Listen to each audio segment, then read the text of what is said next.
Hello friends, आपका स्वागत है हमारे चैनल लाइक स्टडी 09 पर, जिससे हो जाएगा आपको अपनी पढ़ाई से प्यार।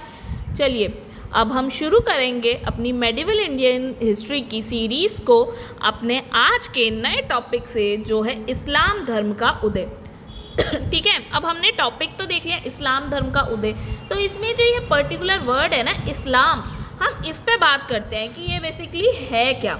तो ये जो इस्लाम है इसका मतलब होता है विनम्रता, पवित्रता, शक्ति में प्रवेश करना। ठीक है, और जो इसको फॉलो करता है वो कहलाते हैं अनुयायी, और इन अनुयायियों को भी क्या कहा जाता है, मुसलमान। ठीक है, और ये मुसलमान शब्द जो बना है ये दो शब्दों से मिलकर बना है, मुसल्लम और ईमान।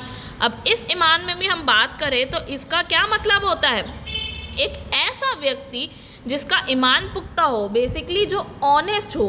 ठीक है, और इसके प्रवर्तक कौन थे, तो प्रवर्तक थे मोहम्मद साहब।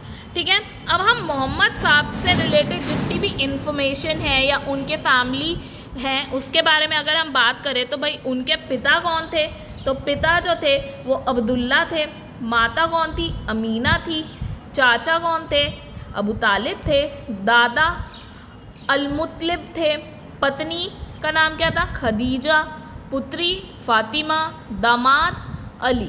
ठीक है, ये थी उनकी फैमिली। अब हम उनसे रिलेटेड कुछ इम्पॉर्टेंट ईयर्स की बात करें तो हम बात करते हैं 570 AD की। इस समय पे जो है मोहम्मद साहब का जन्म हुआ था, कहाँ पे, मक्का में। ठीक है, अब हम आगे फॉरवर्ड करें ईयर्स को तो इस समय पे 610 AD में जो है मोहम्मद साहब को खुदा का संदेश मिल गया। अब खुदा का संदेश कहाँ मिला, उन्हें हीरा की पहाड़ियों पर।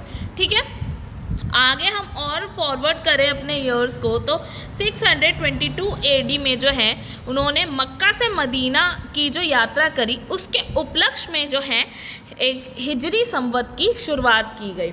और हम अब आगे बढ़ें तो 632 AD में जो है मोहम्मद साहब का क्या होता है, इंतकाल हो जाता है, उनकी मृत्यु हो जाती है। कहाँ पर, मदीना में।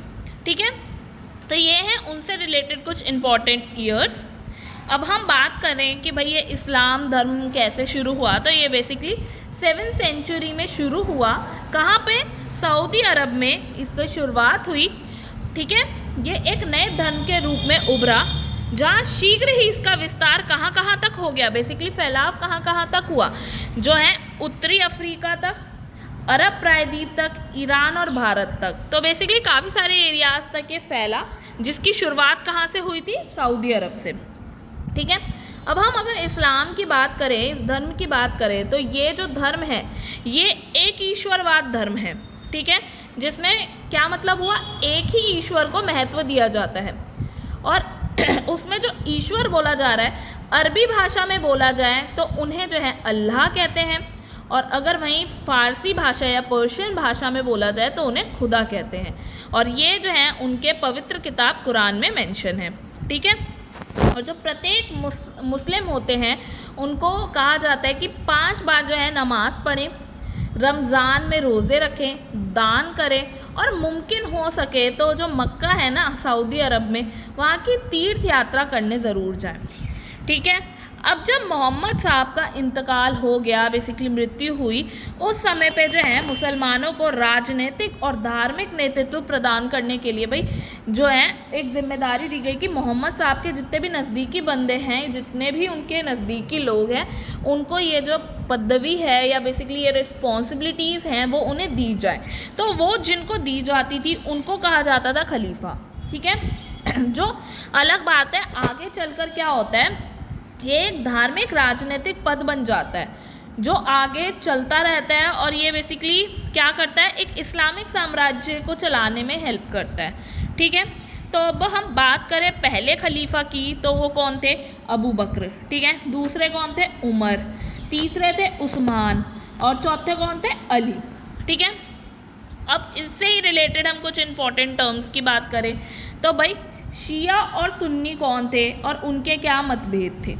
तो जो पैगंबर मोहम्मद थे उनके बाद खलीफा बनाने को लेके भाई जो है जो डिस्प्यूट चल रहे थे, उन्होंने जो है शिया सुन्नी में फूट डाल दी और 2 ग्रुप से बन गए। ठीक है, अब सुन्नी कौन होते हैं और शिया कौन होते हैं, तो इसमें अगर हम बात करें सुन्नी की तो इस मत में क्या होता है, माना जाता है कि जो पैगंबर मोहम्मद है ना, उनका कोई भी उपयुक्त अनुयायी जो है खलीफा बन सकता है। बेसिकली जो भी कैपेबल है वो खलीफा बन सकता है। तो ये जो विचारधारा है ये कितने परसेंट लोग मानते थे, 80 to 85% लोग मानते थे। और किसको वो आइडल पर्सन मानते थे, अबू बकर को, ठीक है, अपना अनुयायी या समर्थक मानते थे, ठीक है। वहीं अगर हम बात करें शिया की, तो इसमें जो है इसके अनुसार जो पैगंबर मोहम्मद है उनका कोई भी रिश्तेदार खलीफा बन सकता है। बेसिकली जिस तरह कोई ब्लड रिलेशन है, ठीक है, तो वो जो है वो ज़्यादा बेहतर अच्छे से कमांड संभाल सकता है। तो इसकी ये जो पर्सपेक्टिव है ये बेसिकली 15% से 20% लोग मानते थे। जो आइडल पर्सन किसे मानते थे, अली को मानते थे, ठीक है, बेसिकली अपने दामाद को। हमने ऊपर देखा ना, अली कौन थे, ये उनके दामाद थे, ये रे, ठीक है। तो अब हम बात करते हैं आगे कि ये जो शिया और सुन्नी का विवाद था, इसको कम करने के लिए ना इस्लाम धर्म में एक नया ही समुदाय बनाया गया 3rd सेंचुरी में, वो 3rd कम्युनिटी 9th सेंचुरी में सूफ़ी के तौर पे, ठीक है। अब ये सूफ़ी शब्द क्या है, सूफ़ी शब्द का मतलब होता है पवित्र या फिर ऊन, ठीक है। तो इससे निकल के आता है सूफिज़्म, बेसिकली सूफ़ी मत। अब ये क्या होता है, ये एक तरह का इस्लाम में जो है भक्ति का रूप होता है, जिसमें सूफ़ी मत का ये मानना होता है जो अल्लाह है, खुदा है, ईश्वर है, यही जो है उनका महबूब है, उनका प्रेमी है, वो जिससे प्यार करते हैं। इसीलिए जो है अल्लाह से जो है हम प्यार करते हैं, और वही जो हमारे महबूब हैं उनको जो हम प्यार जताते हैं वही हमारी जो है इबादत होती है, जो हम प्यार अल्लाह को जताते हैं, जो मोहब्बत हम करते हैं। तो इसीलिए अल्लाह की इबादत करने का सही तरीका क्या माना जाता है, सूफ़ी संगीत को इसका सही तरीका माना जाता है। तो आप टेंशन मत लीजिए, सूफीज़्म का हमारा अपना एक अलग टॉपिक होगा जिसको हम डिटेल में पढ़ेंगे, ठीक है। अब जो है हम आगे बात करेंगे अरबिक इन्वेजन की, कि जो अरब वासी थे वहाँ के, वो जो है इंडिया में इन्वेजन करते हैं और किस तरीके से जो है इस्लाम भारत में एंटर करता है। तो आई होप आपको आज की क्लास अच्छी लगी होगी। अगर आपको आज की क्लास अच्छी लगे तो प्लीज़ लाइक, शेयर, सब्सक्राइब करें और अपने कमेंट्स फीडबैक के तौर पे ज़रूर दें। और मिलते हैं नेक्स्ट वीडियो में, तब तक के लिए गुड बाय।